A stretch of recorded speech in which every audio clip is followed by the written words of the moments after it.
মুন্সিগঞ্জে বালখেটের ধাক্কায় ট্রলার চালক পানিতে পড়ে নিখোঁজের ঘটনায় আটক 4।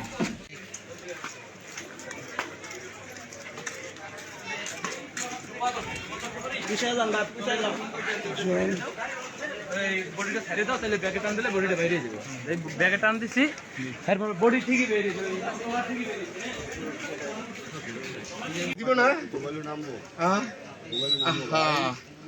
আল্লাহ।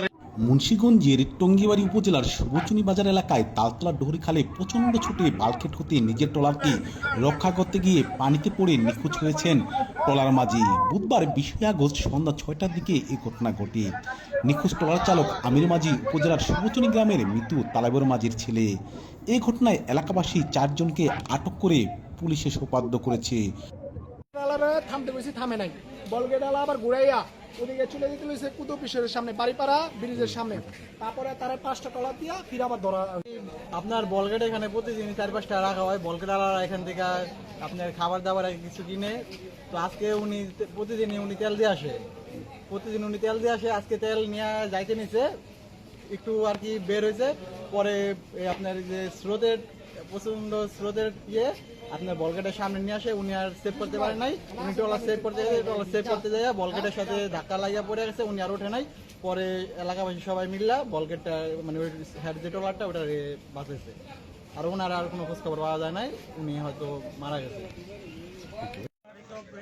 ঘটনার পরে ঘাতক বালখেটটি নিয়ে পালিয়ে যাওয়ার চেষ্টা করে চালক সহ ওই বালখেটে সংশ্লিষ্টরা।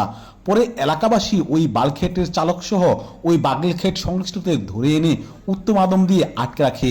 পরে পুলিশ ঘটনাস্থলে গিয়ে আটককৃতদের উদ্ধার করে থানায় নিয়ে আসে। জানা গেছে 2024 সালের 5ই আগস্ট পিকনিকের ট্রলার ডুবে ওই খালে 10 জন নারী ও শিশু নিহত হয়। বালখেটের ঢেউয়ে খালের দুপারে ভেঙে যাওয়ায় ওই খালে বালখেট চলাচল নিষিদ্ধ ঘোষণা করে মুন্সিগঞ্জ জেলা প্রশাসন। তারপরেও কতিপয় চাঁদাবাজ বালখেট মালিকদের কাছ হতে টাকা নিয়ে ওই খালে বালখেট চলাচলে সহায়তা করে আসছিল। গত 12ই আগস্ট লোহজং উপজেলা প্রশাসন ওই খালে বালখেট চলাচলে জিরো টলারেন্স ঘোষণা করে। তারপরও চাঁদাবাজদের সহায়তায় বালু ভর্তি বালখেট চালাচ্ছিল কতিপয় ব্যক্তি। প্রত্যক্ষদর্শীরা জানান, বুধবার সন্ধ্যার আগে নিখোঁজ আমির মাঝি ট্রলারের 2 যাত্রী নিয়ে সুবচনী বাজার এলাকা হতে পাশের লোহজং উপজেলার আদাবাড়িয়া এলাকায় যান। 2 যাত্রীকে পার করে অপর এক যাত্রী নিয়ে সুবচনী ঘাটে ফিরছিলেন কাজীর মাঝি।